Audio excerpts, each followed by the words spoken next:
It's the dictionary. It's the dictionary. It's the dictionary. It's the dictionary. It's the dictionary. It's the dictionary. It's the dictionary. Hello, word nerds, and welcome to the dictionary. I'm recording this on Halloween Day, 7:05 a.m., the spookiest of days, the creepiest of days. Which it means nothing to you because you're listening to this at a completely different time. Actually, I think you're listening to this I think this is airing January 2024, but that's not Halloween at all. But maybe you can listen to this on Halloween or watch it on YouTube because there's video now. The great and wonderful video. Hey, let's talk about the words today. The first word is energy. E-N-E-R-G-Y. Noun from 1599. This seems to be the longest section in this episode. Number 1A, dynamic quality, as in narrative energy. That's the example. Narrative energy is dynamic quality. This narrative has a dynamic quality to it. It's not static. It's active and fun and energetic. Yeah. 1B, the capacity of acting or being active, as in intellectual energy. The capacity of acting or being active. So you are acting as an intellectual energy. I'm trying to figure out how the definition and the example work together.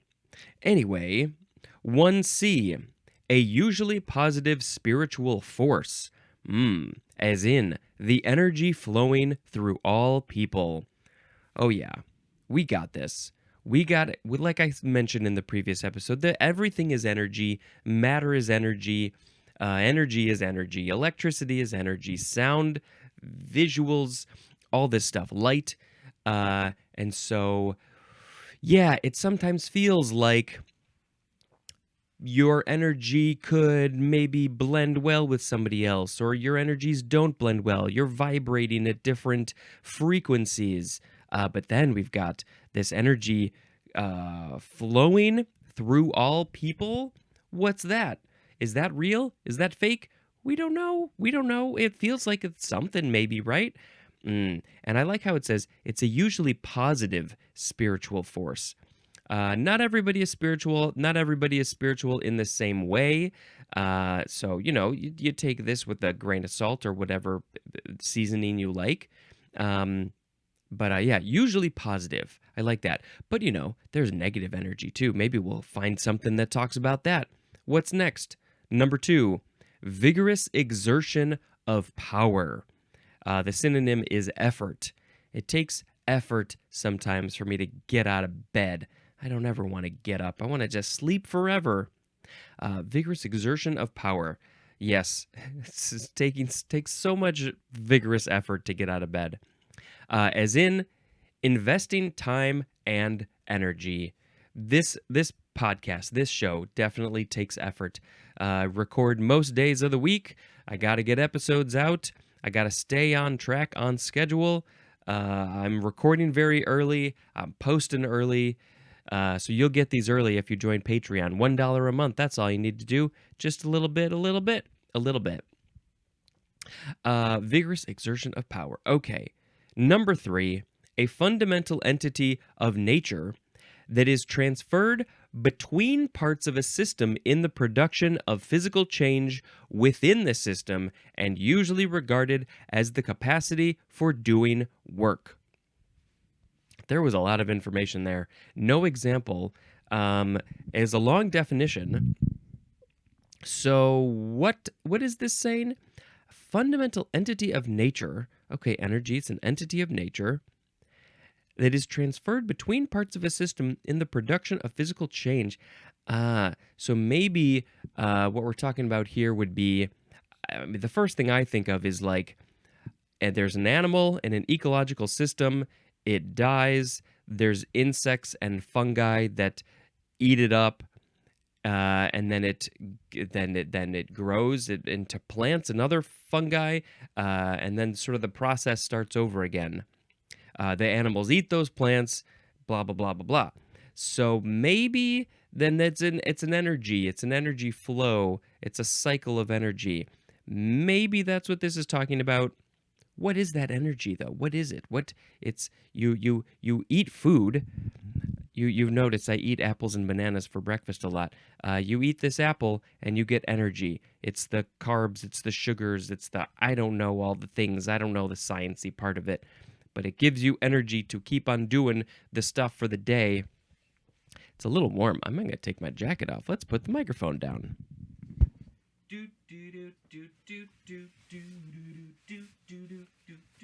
Ooh, yeah. Spencer's stripping. Okay, so, yeah, that's just the energy. Number 4, usable power as heat or electricity. I got the heat. The heat is on right now because it's cold. It's cold today. It's only 29 degrees right now. So we got the heat.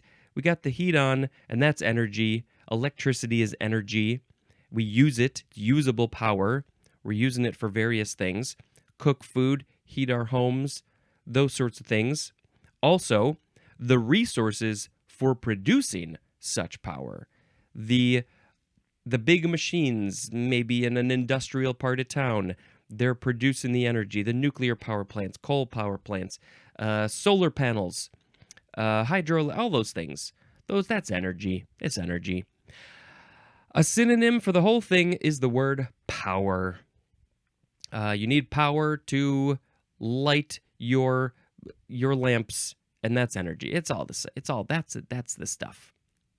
Where does this word come from? It is from the Greek word energia, which means activity, from energos or energos. They probably said energos, which means active, which is from en, which means in, plus ergon, which means work. So you're in work, you're working, you're active, you got activity. It's energy. There's more at the word work.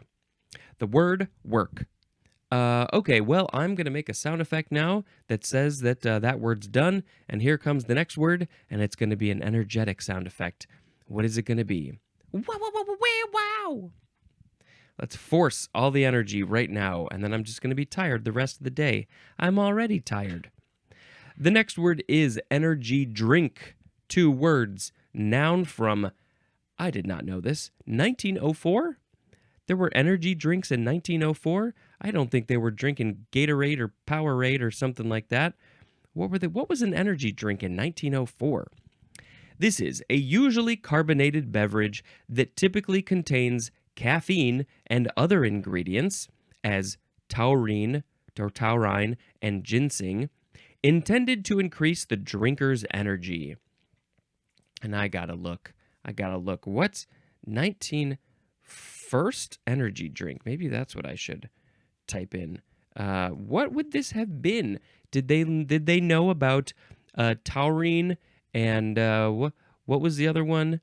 Ginseng. Let's see. Oh, well, that says 1962. That's not. No, that says the first energy drink was created in the 1960s in Japan. But let's look at Wikipedia. We got to know these things. Health history. Let's see. We're talking about Coca-Cola and Pepsi. Caffeine obviously is the big one. Here, 1904, fresh coca leaves were replaced by spent ones in 1904 because of concerns over the use of cocaine in food products. The federal lawsuit, U.S. versus 40 barrels and 20 kegs of Coca-Cola, and subsequent litigation. So I guess it was literally the cocaine that was doing the energy, making people have energy. I mean, that's what it does. Let's see. So that's when the name was invented, I guess, because of Coca-Cola and cocaine. Good thing our energy drinks don't have cocaine in them anymore. But no, they got other things, lots of chemicals and things that we probably shouldn't be ingesting. What are some natural energy drinks? I don't know. You can look it up. Maybe I'll put in a link in the show notes for natural energy drinks. Caffeine is good, I think, in moderation. You don't want too much of it.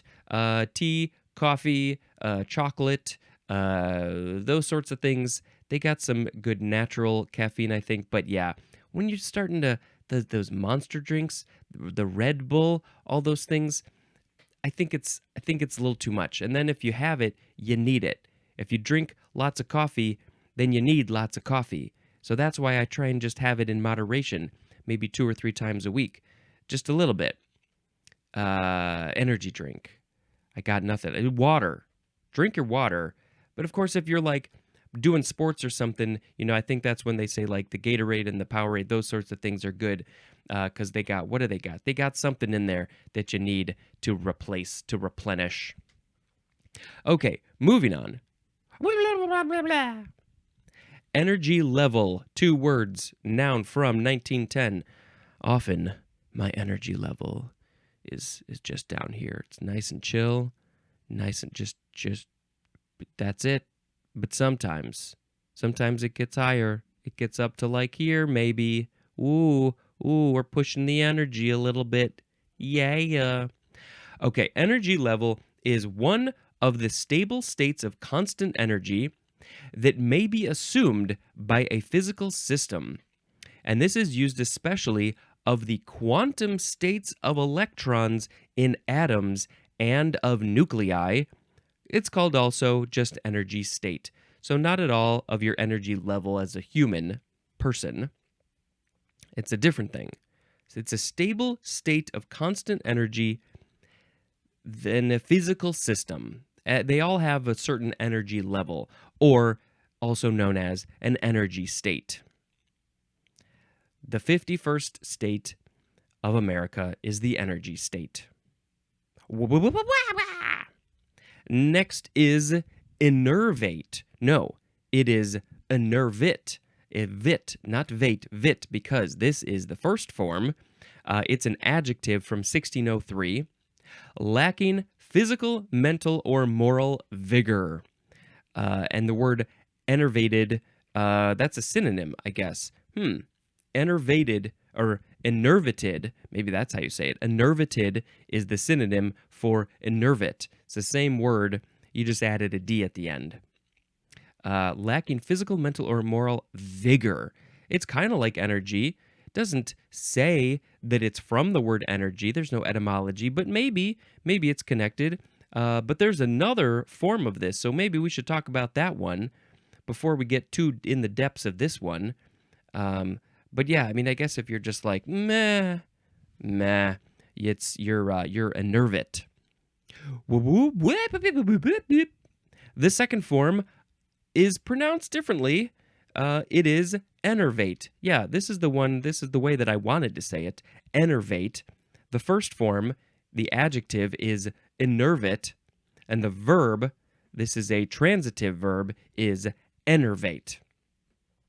It's from 1605. Number 1, to reduce the mental or moral vigor of. So if you somehow are changing the moral vigor, the physical, mental vigor of something, somebody, you are enervating them. I don't know how you do that. Maybe you're just talking down to them. You're like, you're so stupid. You're so stupid. I'm enervating you. So you now have less moral vigor. Don't do this. Don't do that, at least. Number 2, to lessen the vitality or strength of. If you're in war, there's wars going on all the time. You want to enervate your enemy and to lessen their vitality or their strength. A synonym is the word unnerve. So there seems to be, the word nerve is in both of these. Unnerve. Enervatingly is an adverb, and enervation, that is a noun. And what does the etymology say? This is from the Latin verb enervare, which is from the e prefix plus nervus. I think that's how they would be pronouncing that. Or it looks like nervous with a U, nervus. That means sinew. like in your body you got sinew and tendons and muscles and things. And there's more the word nerve. Yeah. So it's about your nerves, maybe possibly your physical nerves, but also your mental nerves. Your How are you unnerved? Are you nervous? Lots of nerve related words. So it's not technically related to energy, but it does seem to be in the sort of similar world.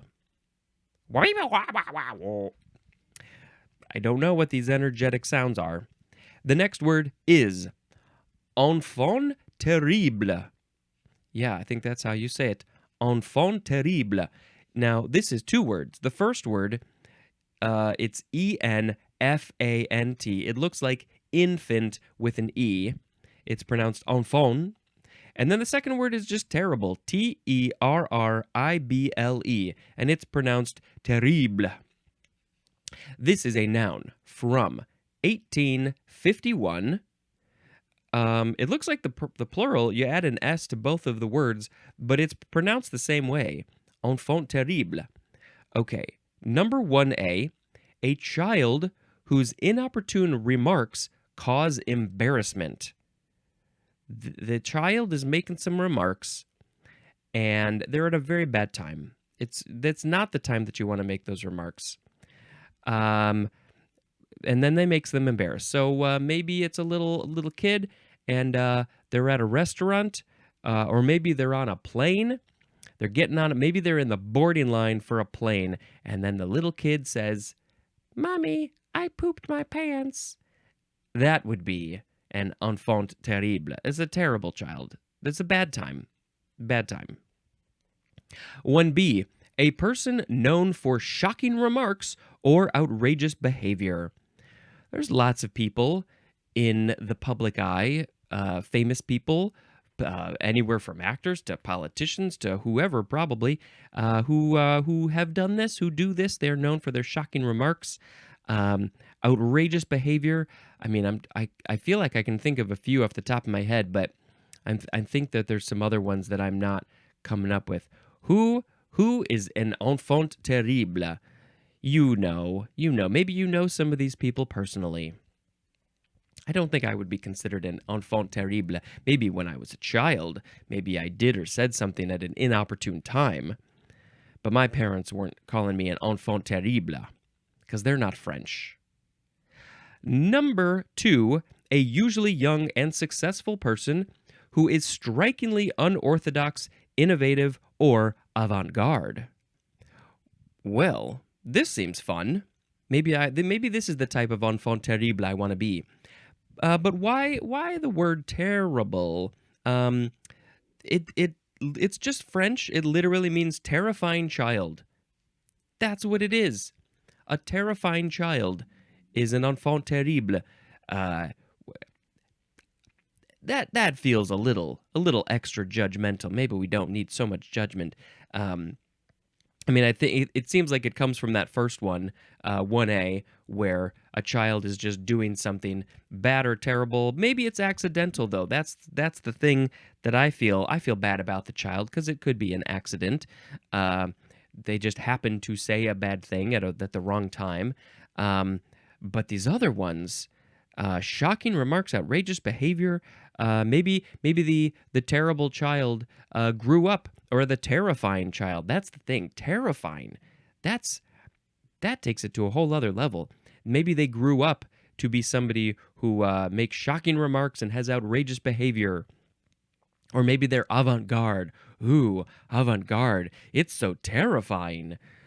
Avant-garde is always scaring me. Yeah, as I haven't heard of this one, and I like it. Enfant terrible. How I don't know. I like it.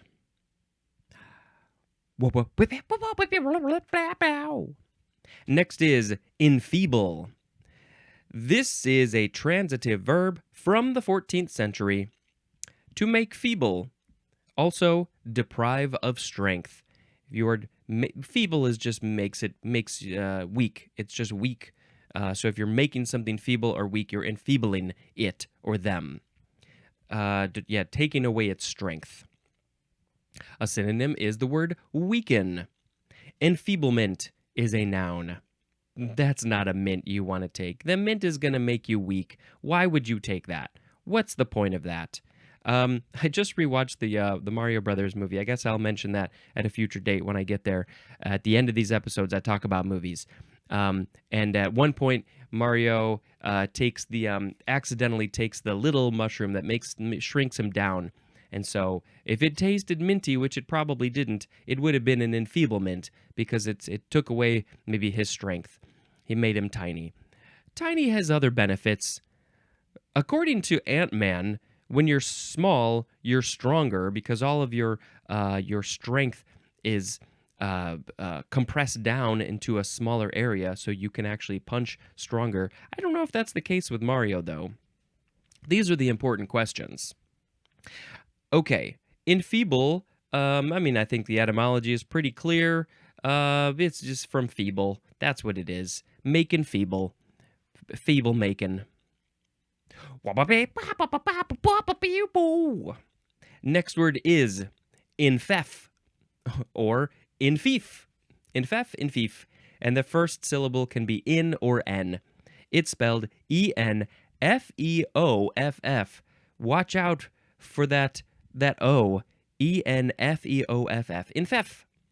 Transitive verb from the 15th century. To invest with a fief or fee. Now, the word fief there is F-I-E-F, and I'm not entirely familiar with that word. Let's just do a quick check to see if I'm pronouncing it correctly. I mean, how many ways can you pronounce that word? It's just fief. So it's a fee. It's something about it's a fee. It's a fee. So if you're infeefing, you're investing with a fee. I don't really know how that works exactly. Enfeefment is a noun. Let's see. Yeah, it just comes from en plus fee or fief, which means fief, and it's all about the fief. The fief, fief, fief, fief, fief, fief. The next word is infetter. Infetter. E-N-F-E-T-T-E-R. Transitive verb from 1599.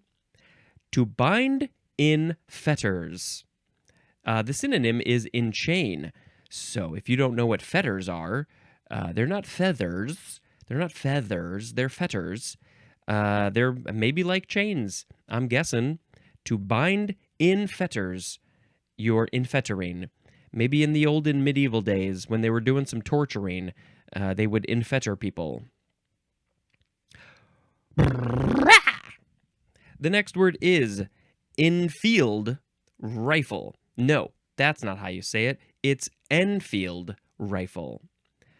Enfield has a capital E, E-N-F-I-E-L-D. The next word is rifle.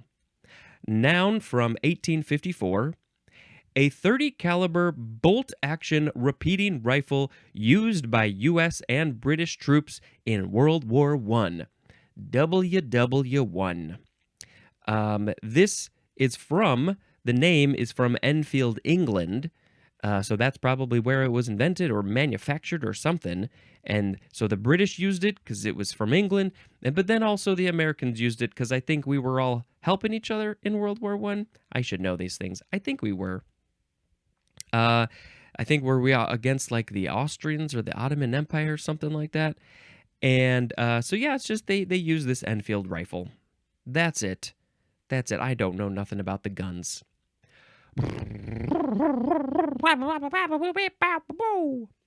Next word is enfilade. Yes, enfilade or enfilade. E-N-F-I-L-A-D-E. First form, noun from circa 1730. 1. An interconnected group of rooms arranged usually in a row with each room opening into the next. It's kind of like hotel rooms, except they don't all open into each other. There's usually two. Well, maybe they don't even do this so much anymore. There used to be 2 rooms, and then there would be a door in between them, not in the hallway, just in between them. And you could go, like if you went with your family or something, you could go through the doors and not have to go out into the hallway. But this is not that. This is a whole bunch of rooms all in a line, and they all go into each other. There's a door from one for the first to the next, to the next, to the next, to the next, and that's an enfilade. Number 2 for enfilade is gunfire directed from a flanking position along the length of an enemy battle line. So it seems like it's all something about going down a line. Let's look at the etymology. Let's do that. Let's go. Let's travel into the etymology. This is French, from enfiler, which means to thread, or to enfilade, or enfilade, which is from Old French, which means to thread. Yeah, we see that's the second time we've seen to thread, which is from en plus fil, which means thread, and there's more at the word file. So it's like you're threading the needle, threading the gun, threading the bullet, something about the rooms. I don't know about the rooms. They're like down in a line, something. I don't know. Well, we have another form. Maybe this will give us a little bit more information.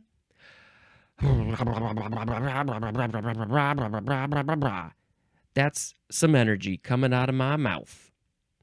The second form of enfilade or enfilade is a transitive verb from 1706 to rake or be in a position to rake with gunfire in a lengthwise direction. I don't know the word rake here. How are we using this word rake? To rake with gunfire, or to be in a position to rake with gunfire in a lengthwise direction. How you're shooting? So I guess if there's like the enemies are lined up this way, then you're shooting from over there down the line. Is that what we're supposed to think? That the lengthwise position? I guess. I don't know. The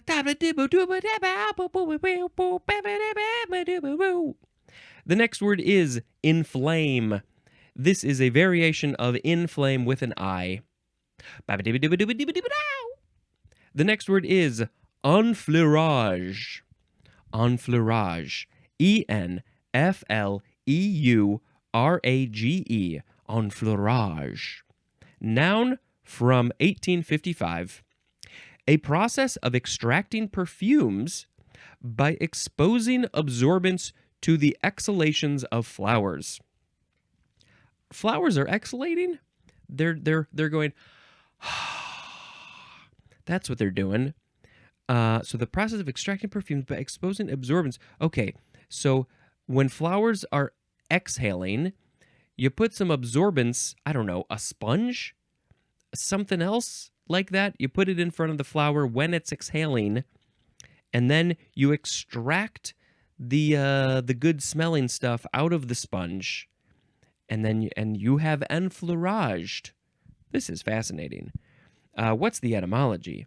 It's French from enfleurer, which means to saturate with the perfume of flowers. So if you're just putting all of this good smelling scents from flowers onto something, you are influring, you're infleuraging. That is from en plus fleur, which means flower, from Old French fleur, and there's more at the word flower. So yeah, it's all about you're just putting the flowers onto things. You're making it smell good with flowers. In flowers. Okay. We got one more word. The last word is enfold. ENFOLD. Transitive verb from 1566, 1A, to cover with or as if with folds. The synonym is envelop. And so, to cover with folds. To cover with folds. How are you covering with folds? What folds? What folds? A blanket has folds? You covering yourself with a blanket that's all folded up? Enfold? No. I think this is when you're literally folding a thing. Folding paper, folding an envelope, something. You're enfolding it. 1B. To surround with a covering. The synonym is contain. Just containing it into a thing. It's covered, it's enfolded. 2, to clasp within the arms. And the synonym is embrace. So when we hug, we embrace, we also enfold. We're folding our arms around each other. We're enfolding. That's great.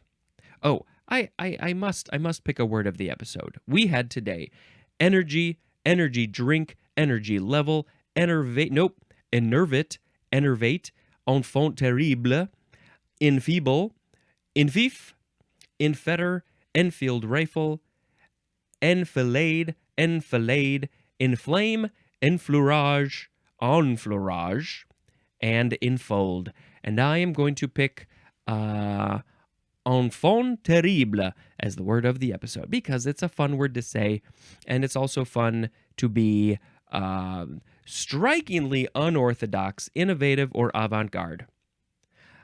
I am an enfant terrible because my podcast is avant-garde.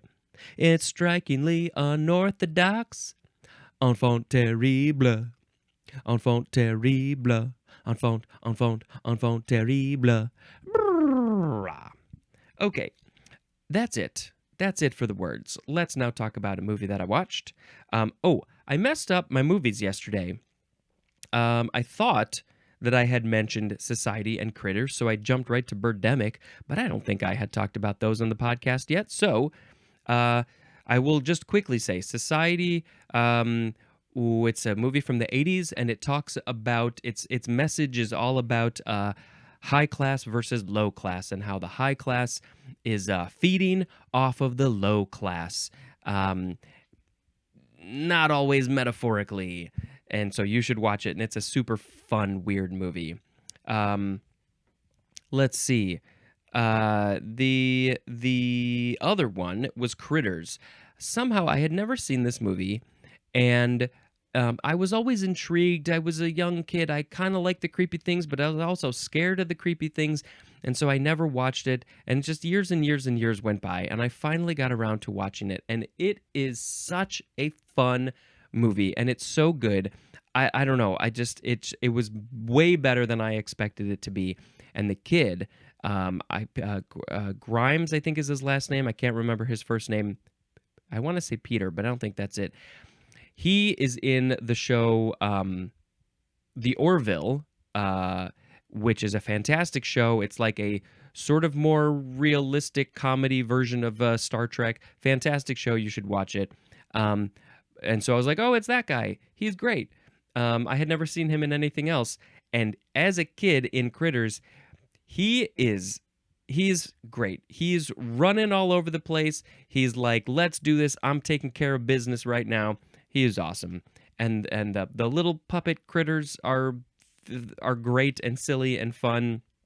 And there was a goofy movie and scary. And anyway, you should watch Critters if you haven't seen it. If you have seen it, watch it again. It's super fun. That's the end of this episode. Thank you very much for listening and watching. And until next time, this is Spencer dispensing information. Goodbye.